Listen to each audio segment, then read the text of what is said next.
été sauvés, l'unique chose que Dieu nous promet, c'est le baptême du Saint-Esprit. Et il y a une seule chose que Dieu nous a donnée après avoir été sauvés. C'est le baptême du Saint-Esprit qui est l'étoile éternelle.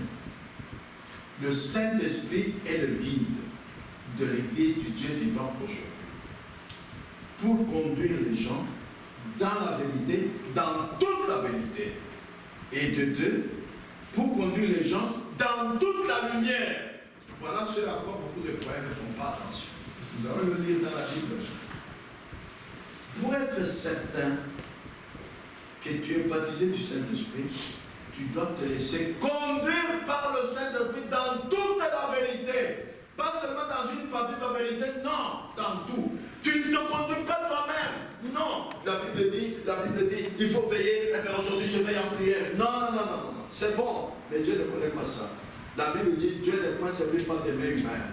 C'est parce que toi, tu as dit, je veille en prière, qu'au ciel, on va acclamer. Non, le ciel ne connaît pas ça. Tu dois être conduit par le Saint-Esprit à veiller en prière. Tu dois être conduit par le Saint-Esprit à jeûner. Amen. Voilà ce que les gens ont dit. Alors là, tu seras certain que tu es baptisé, parce qu'il te conduit. Mais tu n'entends jamais une voix qui te conduit, qui te dit fais ceci, fais cela, ne fais pas ça. Tu n'as pas le baptême du Saint-Esprit, mon frère, ma soeur. N'ayez pas un baptême du Saint-Esprit imaginaire. Non. Lisons Jean 16, verset 13. Mon frère Jean-Marie. Jean 16, verset 13. Frère Henri, Galates 5, verset 22. Après frère Jean-Marie. Jean 16, 13. Quand le consolateur sera venu, l'esprit de vérité, il vous conduira dans toute la vérité, car il ne parlera pas de lui-même, mais il dira tout ce qu'il aura entendu. Et il vous annoncera les choses à venir. Ah, mon frère, ma soeur, si tu es baptisé du Saint-Esprit, ça doit s'accomplir dans ton vie. Est-ce que le Saint-Esprit t'a déjà conduit un jour? Il t'a déjà parlé dans ton cœur, ne fais pas ça, fais ça. Voilà. Est-ce que tu t'es déjà arrivé de te lever à toi de le Saint-Esprit, descendre du lit, prie? Ça t'est déjà arrivé. N'ayez pas un Saint-Esprit imaginaire. Quand il est en toi, il te conduit. Amen. Tu ne te conduis plus. Amen. Dans tout ce qui est spirituel, dans tout ce qui est la parole de Dieu que tu as entendu, tu ne te conduis plus. C'est le Saint-Esprit qui te conduit. Amen. C'est comme une femme mariée. Quand elle était célibataire, elle se conduisait. Quand elle est mariée, même pour aller en ville, elle doit avoir l'autorisation de son mari. Même pour aller au marché, elle doit avoir l'autorisation de son mari. C'est son mari qui lui dit, tu peux y aller. Oh non, il ne va pas. La même chose pour quelqu'un qui est baptisé du Saint-Esprit. Il ne se conduit plus. Non. C'est le Saint-Esprit qui le conduit. Maintenant, comment savoir que tu as le baptême du Saint-Esprit? Galates 5, 22. Fais Jean-Marie, acte 1, 8. Vas-y. Mais le fruit de l'Esprit, c'est l'amour, la joie, la paix, la patience, la bonté, la bienveillance, la foi, la douceur, la miséricorde. Si tu es baptisé du Saint-Esprit, les fruits de l'Esprit doivent être manifestés dans votre vie. Vous n'allez pas vous efforcer d'aimer ou de pardonner. Non, ça viendra automatiquement. Là, vous saurez que je suis baptisé du Saint-Esprit. Acte chapitre 1, verset 8. Verset Jean. Mais vous recevrez Frère, Galates 4, 4, 5. Vas-y. Mais vous recevrez une puissance, le Saint-Esprit surviendra sur vous. Voilà. Quelqu'un qui est baptisé du Saint-Esprit recevra une puissance qui n'est pas la puissance charnelle. Une puissance qui lui fera des choses qu'aucun homme ne peut pas faire. Il ira jusqu'à manifester des miracles. Jésus a dit, celui qui croit en moi fera aussi les œuvres que je fais. Il dira aussi, toi mort, lève-toi debout. Et le mort se mettra debout. Parce que ce n'est pas lui, c'est la puissance qui est en lui. Galates 4, verset 4 et 5. Voilà les choses qui manifesteront que tu as le baptême du Saint-Esprit. Galates 4, verset 4 et 5. Mais lorsque les temps ont été accomplis, Dieu a envoyé son Fils, né d'une femme, né sous la loi, afin qu'il rachète ceux qui étaient sous la loi, afin que nous recevions l'adoption. Afin qu'il nous amène vers l'adoption. L'adoption, beaucoup de frères et sœurs n'en parlent pas. Mais la Bible dit, Hébreux 11:1, la foi est une ferme assurance des choses qu'on espère. Quelqu'un baptisé du Saint-Esprit espère l'adoption, sans faute. Tous les jours, il espère ça. Parce que Jésus, l'homme, le Fils de Dieu, a été adopté en Matthieu 17, verset 5. Toi aussi, tu dois être adopté. Comme Jésus, ressuscité, ne meurt plus, toi aussi, pour l'enlèvement, tu dois espérer d'avoir un corps immortel. Tu dois désirer cela. Tu dis, malgré les gens qu'on enterre tous les jours, moi, le jour de l'enlèvement, je serai immortel. La mort sera vaincue. Tu dois désirer cela. Pas seulement lire le passé. Non, non, non, non. Tu dois désirer cela, mon frère, ma soeur. Maintenant, nous avons lu aussi, dans 1 Corinthiens 15, 51, 53, la fois passée, que le jour de l'enlèvement, nous serons tous transmutés, vivants et morts. Tous ceux qui ont le baptême du Saint-Esprit, qu'ils soient vivants ou qu'ils soient morts, ils seront transmutés du corps corruptible dans un corps incorruptible, du corps mortel dans un corps mortel. Et enfin, le signe qui te montre que tu es baptisé du Saint-Esprit, c'est dans Zacharie 14, verset 7. Frère Jean-Baptiste. Zacharie 14, verset 7.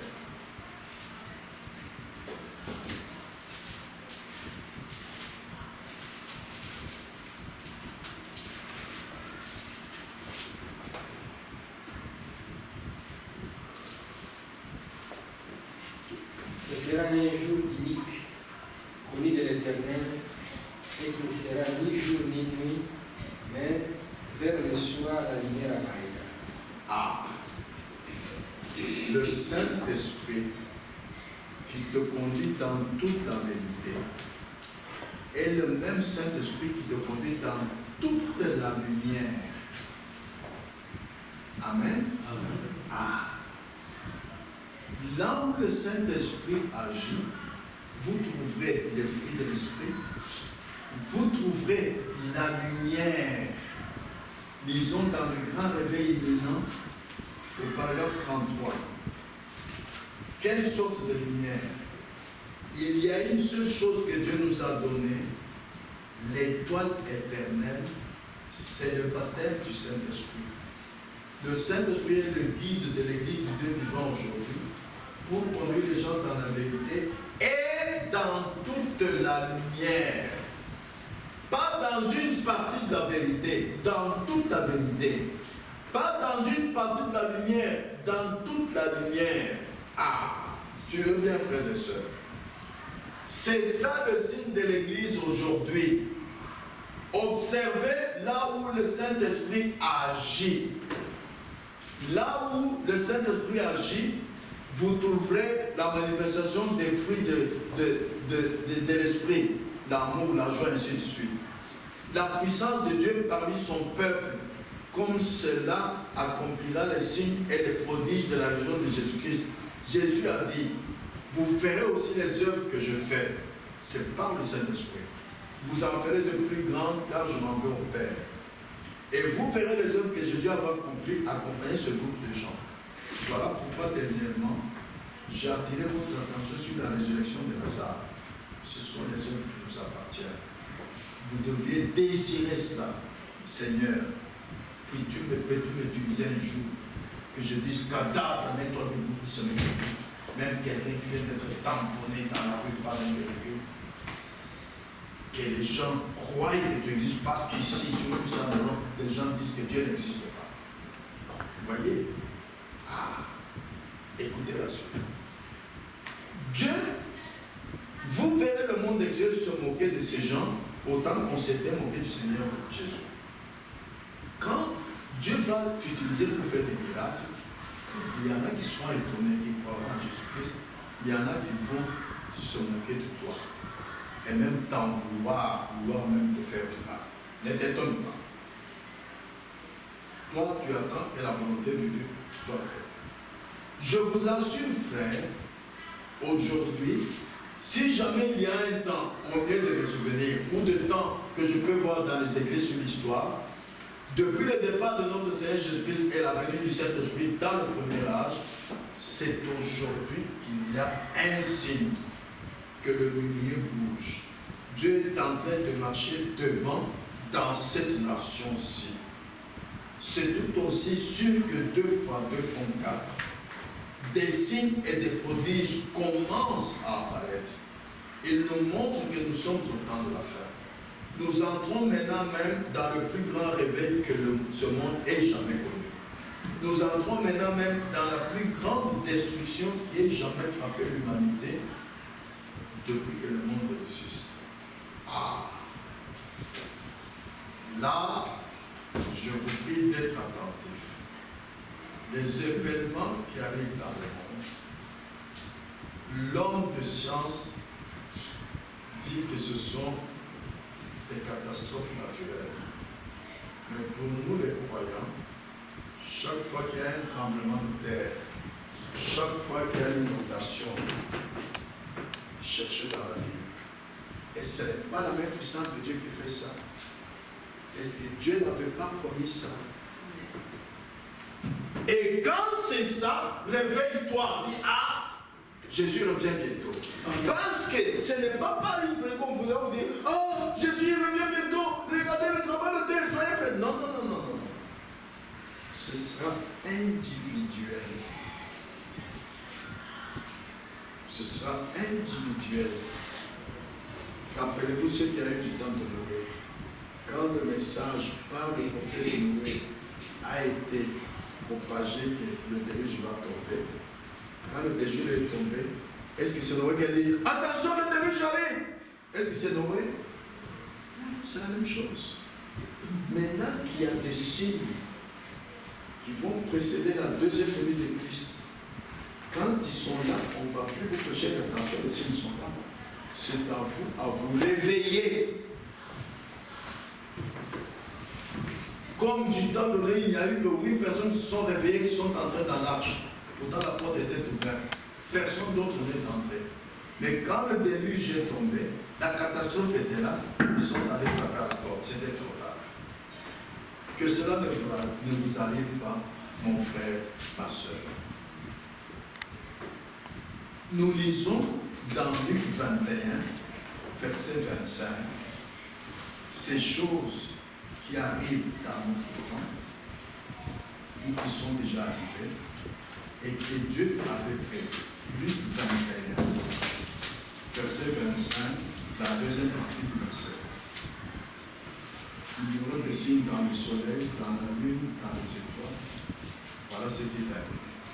Et sur la terre, il y aura de l'angoisse chez les nations qui ne sauront que faire au bruit de la mer et des flots. Ça, c'est déjà dit. 21, 11. La première partie. Il y aura des grands tremblements de terre et en divers lieux de paix, surtout tremblements de terre. Ça continue à arriver. C'est arrivé même ce mois-ci, si je me trompe. Si seulement nous qui disons que nous sommes sauvés, nous sommes baptisés du Saint-Esprit, nous pouvions regarder autour de nous. Parce que Job est un exemple d'un véritable croyant dans la Bible. Job, malgré qu'il était croyant, il regardait toujours dans la nature. Il dit, tiens, quand on coupe un arbre et il repousse, personne ne lui a enseigné ça. Lui-même a ouvert les yeux. Quand l'hiver arrive, la gel tombe sur une fleur. Après l'hiver, la fleur repousse. Mais quand l'homme meurt, où est-il? Voilà une bonne expérience d'un chrétien. Quelqu'un qui dit qu'il est sauvé, Tu dois maintenant ouvrir les yeux dans la nature, parce que Dieu est dans la nature. Même un jour se lever, tu n'as rien à faire. Observez seulement le soleil. Comment il se lève, comment il avance, comment il se couche. Il y aura quelque chose dans ton cœur. Parce que nous sommes conduits par le Saint-Esprit. Mais quand tu ne le fais pas, c'est comme un bébé quand il est né. S'il ne pleure pas, il est mort. Il n'y a personne qui va apprendre à un bébé à crier. Non, lui-même. Il n'y a personne qui va t'apprendre à regarder dans la nature. À faire attention quand il y a des tremblements de terre. À faire attention quand il y a des flots. Non, toi-même, voilà l'expérience personnelle qui te feront avancer dans ta position en tant que croyant ou en tant que personne baptisée du Saint-Esprit. Et c'est à cela que Dieu regarde. Amen. Ah. Mais pourtant, tu fais attention. Le médecin te dit que si tu as le diabète, si tu sens le corps commence à trembler, le sucre a baissé, vite, vite, il faut manger. Là, tu fais attention. Mais quand tu te parles des choses spirituelles, tu n'en fais aucun cas. Ce n'est pas bien. Ça, ce n'est pas le christianisme. Expérimentez vous-même, chacun de vous, votre vie chrétienne, votre vie de croyant. Si seulement nous pouvions regarder autour de nous pour voir la façon glorieuse dont Dieu est en train d'agir selon ce qu'il a dit dans la Bible et comment il est en train de faire exactement des tremblements de terre, des feux et tout cela, combien nous devons nous réveiller lorsque nous voyons cela. C'est en ce moment même que Dieu est en train d'agir et Dieu continue à agir maintenant même. Oui. Nous lisons dans la Bible, dans Jean 4, verset 24, Dieu est esprit. Il faut que ceux qui l'adorent, l'adorent en esprit et en vérité. Mais, écoutez maintenant ceci. Tous, vous connaissez ce verset. Tous, vous l'avez lu. Mais maintenant, écoutez. Tout est devenu vraiment comme un rituel. Même quand on chante, quand celui-là saute, alors celui d'à côté saute aussi. Alors, non. Ça, ce n'est pas le christianisme. Ce n'est pas l'imitation. Ce n'est pas une répétition de ce qu'on a fait hier. Ce n'est pas le christianisme, ça. Non. Nous l'avons bien lu dans la Bible que Dieu est esprit. Il faut que ceux qui l'adorent, l'adorent en esprit et en vérité. Entre parenthèses, étant conduit par le Saint-Esprit. Parce que nous venons de dire que quand le consolateur, l'Esprit de vérité viendra, il vous conduirait dans toute la vie. Vous ne vous conduisez pas vous-même. Vous ne devez pas vous rappeler comment on avait chanté hier, comment ton voisin avait sauté. Non. Tu tournes ton cœur vers le Saint-Esprit. Même quand on chante, tu dis, Seigneur, conduis-moi. Parce que Dieu donne à l'homme ce que son cœur désire. Même quand nous prions, quand la prière est, prions, tu dis, Seigneur, conduis-moi. Voilà le type de christianisme qui a existé au premier âge, à l'Ancien Testament, et qui doit exister jusqu'aujourd'hui. Tout est devenu vraiment comme un rituel. C'est une répétition ou quelque chose de masse, où tout ce que nous abordons et dont nous parlons. Et pourtant, le véritable et authentique esprit d'adoration du Dieu vivant est laissé de côté. Oui. Au lieu de désirer que le Saint-Esprit te conduise, tu te conduis toi-même. Ça ne va pas. Il n'y a rien qui va arriver. Tu te conduis toi-même. Tu imites ce que ton voisin avait fait hier ou ce qu'il a fait tantôt quand on a chanté en entrant. C'est faux. C'est anti-biblique ça. Devant le boiteux, quand le boiteux demande, Pierre n'a pas regardé Jean, il a dit, ce que j'ai, pas ce que nous avons. Il s'est là, Jean il dit, ce que j'ai, je te le donne. Voilà le christianisme. Tu ne regardes pas la soeur à côté de toi, tu ne regardes pas le frère à côté de toi, tu ne tiens même pas compte de ce que le prédicateur a prêché, tu dis Seigneur, conduis-moi par ton esprit. C'est tout. C'est tout. Si tel n'est pas ton désir, tu pries mal, tu adores mal. Dieu est esprit. Dieu n'est pas un homme comme le prédicateur. Non, il est esprit. Et ceux qui l'adorent s'approchent de lui dans l'être saint. Il adore en esprit et en vérité. C'est pourquoi ceux qui veulent entrer dans le lieu très saint, ils doivent attendre l'onction pour être en esprit. Sinon, tu ne vas jamais rencontrer Dieu. Amen. Je vous prie de saisir cet enseignement-là. Jésus revient bientôt. Maintenant, il est temps que l'Église de Dieu manifeste des miracles, des choses puissantes, des choses qu'aucun homme ne peut pas faire. Il est temps. Amen. Ah. Mais malgré tout cela, le temps est arrivé où un réveil à l'ancienne mode a éclaté dans le monde entier. Nous devons savoir que nous vivons au temps du réveil imminent de l'effusion du Saint-Esprit. Nous vivons au temps du réveil. Que chacun de nous désire d'être conduit par le Saint-Esprit. Amen. Amen. Ah, frères et sœurs,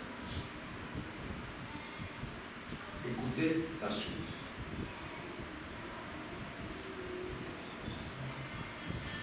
Notre Seigneur a aussi dit, voici les miracles qui accompagnent ceux qui m'ont cru. Et jusqu'à la fin du monde, en mon nom, ils chasseront les démons. Ils parleront de nouvelles langues. Ils saisiront des serpents. S'ils boivent de quelques breuvages, il ne leur fera point de mal. Ils imposeront les mains aux malades et les malades seront guéris. Vous savez pourquoi ça ne se manifeste pas? Parce que jusqu'à présent, chacun de nous attend l'occasion pour qu'il prie selon la connaissance intellectuelle. Maintenant, vous avez dit, oh, mais frère, j'en vais à l'hôpital. Oh, je vais vite, je vais vite prier. Faux! Tu dois être conduit par le Saint-Esprit. Ça, ce n'est pas l'idée.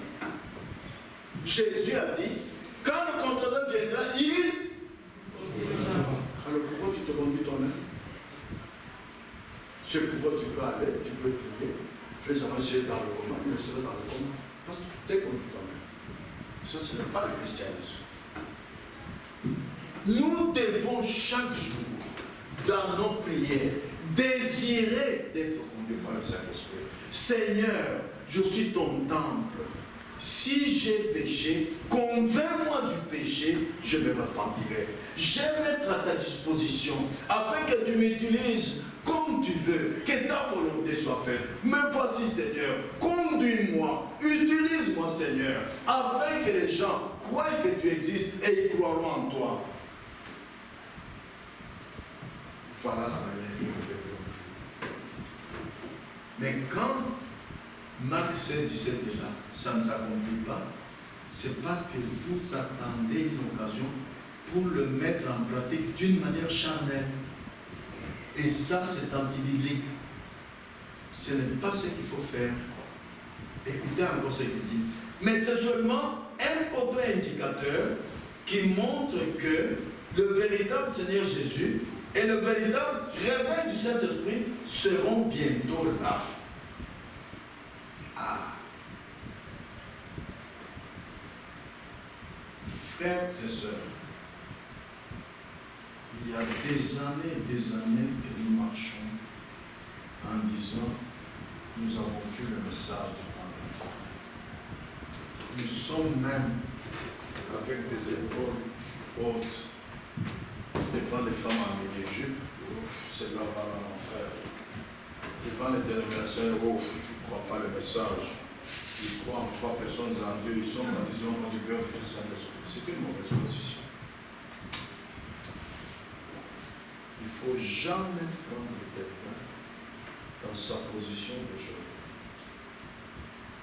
Tu ne sais pas dans une de ce que le Seigneur peut faire de cette personne. C'est encore le temps de grâce. Vous pouviez vous moquer des gens quand le temps de grâce arrive à la fin. Mais c'est encore le temps de grâce. La même femme prostituée aujourd'hui, tu peux la voir demain en train de parler. Tu vas dire, oh Dieu, tu as fait une erreur. Non. C'est toi qui as fait une erreur. Par amour, on ne se moque pas de son prochain. La Bible dit, si tu vois ton frère pécher, fais quoi? Prie. Pas critique-le, prie. Voilà ce qui montre que vous avez le fruit de l'esprit. Vous devez prier pour les frères et sœurs que vous voyez vivre mal. Pas les critiquer. La moindre critique que vous faites, même d'un frère et l'autre, oh, mais celui-là, il fait cette chose, oh, celui-là, je l'ai vu quoi, oh, celui-là, je l'ai vu. Vous sortez de là. Même pas conduit par le Saint-Esprit. Nous devions savoir que nous vivons au temps du réveil imminent du Saint-Esprit, qui peut arriver tellement. Ce sont des choses que Dieu a cachées aux sages et aux intelligents, et qui va les révéler à chacun individuellement. C'est pourquoi, frères et sœurs, il est temps que chacun de nous s'examine pour voir si réellement il est sauvé, il est né de nouveau. Si réellement il est baptisé du Saint-Esprit, le fruit de l'Esprit sont manifestés dans sa vie. La puissance du Saint-Esprit est manifestée dans sa vie. Lui-même sait dans son cœur que pour faire n'importe quoi, il ne le fait pas de lui-même. Tu ne le fais pas de toi-même. Tu attends que le Saint-Esprit te conduise. Là, tu seras certain que tu es baptisé du Saint-Esprit. Amen. Que Dieu te bénisse. Inclinons la tête pour l'adoration.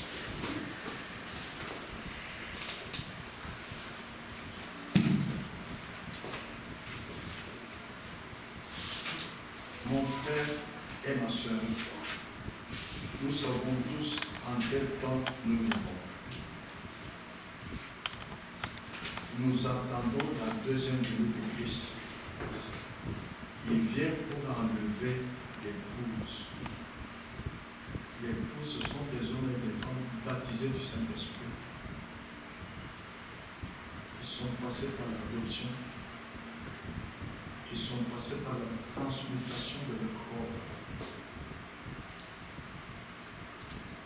C'est pourquoi, mon frère et ma soeur, nous avons lu dans la Bible, vers le soir, la lumière paraîtra. Mais nous sommes au temps du soir. Nous ne sommes pas au temps du matin. Nous sommes au temps du dernier âge de l'Église. Après nous, il n'y aura plus d'âge. À la fin de notre âge, c'est l'enlèvement. Après l'enlèvement, c'est le millénium. Après, c'est le jugement dernier au trône blanc. Et ce sera fini. Donc, nous sommes au temps où la lumière doit paraître. Et le baptême du Saint-Esprit, dans ce réveil, c'est la lumière de Dieu dans les derniers jours. Ce sont les lumières du soir. Et pour toi, tu dois seulement te laisser conduire par le Saint-Esprit. C'est lui-même qui fera apparaître les lumières du soir. C'est pourquoi, après que chacun de nous ait sondé dans son cœur, je vous demande, combien ici parmi nous ont le baptême du Saint-Esprit? Levez la main.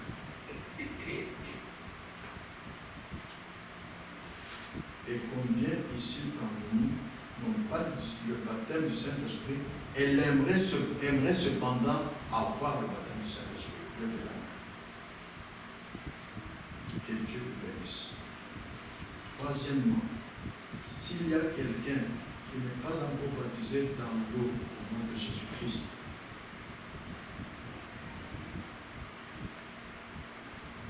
selon Acte 2:38, après avoir entendu la prédication, la question avait été posée à Pierre dans Acte 2, 37. Hommes frères, que ferons-nous? Alors Pierre répondit, repentez-vous, faites-vous baptiser dans l'eau au nom de Jésus-Christ pour le pardon de vos péchés et vous recevrez le don du Saint-Esprit. S'il y a quelqu'un qui n'a pas encore été baptisé dans l'eau au nom de Jésus-Christ et qui reconnaît qu'il n'est pas encore sauvé alors, qu'il lève aussi la main. Nous pouvons prier seulement pour lui.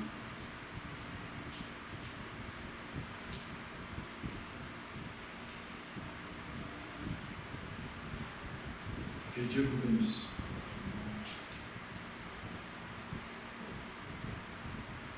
Nous sommes ici, sachant que le réveil est en cours.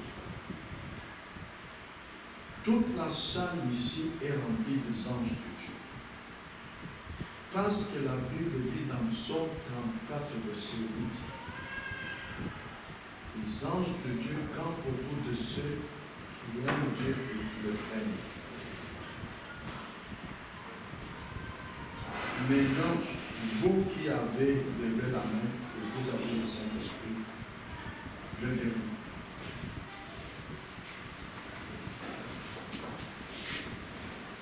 Que Dieu vous bénisse. Que Dieu vous bénisse. Maintenant, vous qui avez levé la main en disant, je n'ai pas le Saint-Esprit, mais je désire l'avoir, levez-vous aussi.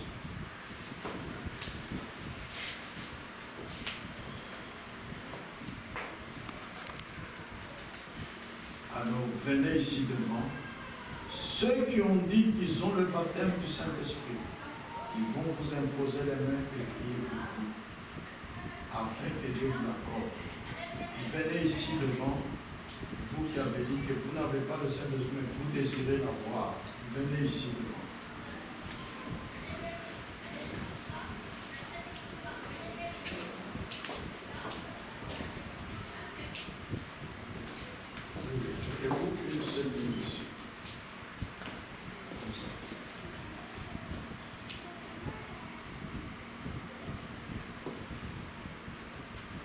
Ceux qui ont dit qu'ils ont le baptême du Saint-Esprit, levez la main. Voilà. Ceux-là, passez ici devant. De l'autre côté. Devant ceux qui sont. Et vous les avez vers la salle. Ici.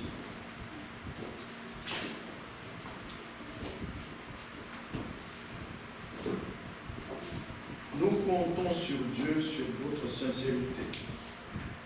Maintenant, ceux qui disent qu'ils ont le baptême du Saint-Esprit, nous allons imposer les mains à ceux qui disent qu'ils ne l'ont pas, ils désirent l'avoir. C'est biblique. Demandez à Dieu, qui connaît leur cœur, de leur donner le baptême du Saint-Esprit, que sa volonté soit faite. Amen. Amen. Dans la chambre haute, ils ont fait 9 jours. Nous ne savons pas combien de temps ils vont attendre avant d'avoir le baptême du Saint-Esprit. Que la volonté de Dieu soit faite. Amen. Nous allons seulement prier pour eux et leur imposer la main. Prions.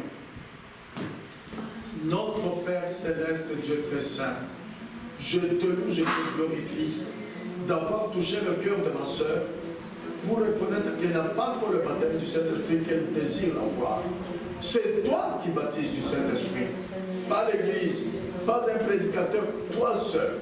C'est pourquoi, Père, toi qui es dans mon cœur par le baptême du Saint-Esprit, qui m'a conduit à venir prêcher, qui m'a conduit à faire cet appel à l'autel, conduis-moi, Seigneur, en faisant cette prière, que cela touche le cœur de ma soeur et qu'elle soit prête à attendre le baptême du Saint-Esprit jusqu'au jour où tu le lui donneras.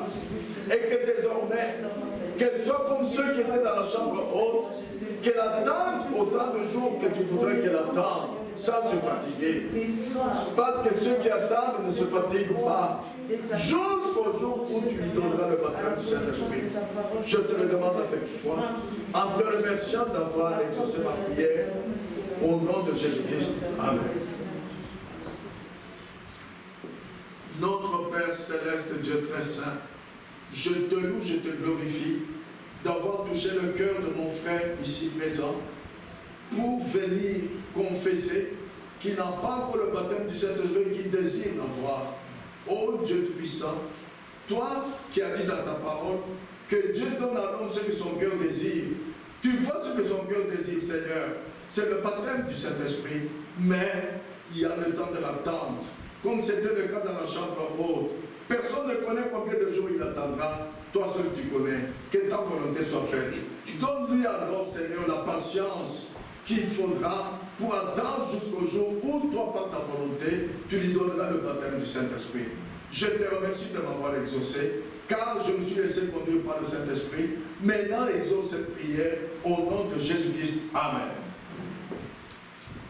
Notre Père Céleste, Dieu très saint, je te loue, je te glorifie d'avoir touché le cœur de mon frère pour venir jusqu'ici à l'autel, demander au Dieu Tout-Puissant d'avoir le baptême du Saint-Esprit parce qu'il ne l'a pas, il désire l'avoir. Toi qui as dit dans ta parole que Dieu donne à l'homme ce que son cœur désire. Son cœur ne désire pas le bien du monde, mais d'avoir le baptême du Saint-Esprit. Oh Dieu Tout-Puissant, accorde-le-lui, mais en voyant le temps pendant lequel il peut attendre que ta volonté soit faite, Seigneur, donne-lui la patience de pouvoir attendre en étant certain que tu lui donneras le baptême du Saint-Esprit. Je te remercie de m'avoir exaucé, car j'ai ainsi prié avec foi, en me laissant conduire par le Saint-Esprit, au nom de Jésus-Christ. Amen. Notre Père Céleste, Dieu très saint, je te remercie, je te loue d'avoir touché le cœur de ma sœur ici présente, pour venir jusqu'à l'autel, demander à toi, mon Dieu, pas à l'église, pas au prédicateur, à toi de lui donner le baptême du Saint-Esprit. Elle désire cela. Toi, tu as dit dans ta parole que Dieu donne à l'homme ce que son cœur désire. Son cœur désire le baptême du Saint-Esprit, pas les biens du monde, pas les richesses du monde, mais le baptême du Saint-Esprit, afin d'être prêt à participer à l'enlèvement, afin d'être prêt à être conduit dans l'adoption. Oh Dieu, fais-le. Père Tout-Puissant, toi qui vois son cœur, au nom de Jésus-Christ, je te remercie, Père, toi qui m'as vu être conduit par le Saint-Esprit et demander pour ma sœur ici présente, exauce la prière au nom de Jésus-Christ. Amen. Amen. Que Dieu vous bénisse. Amen. Vous pouvez rentrer à votre place. Mon frère Frédéric, tu peux nous conduire dans un temps.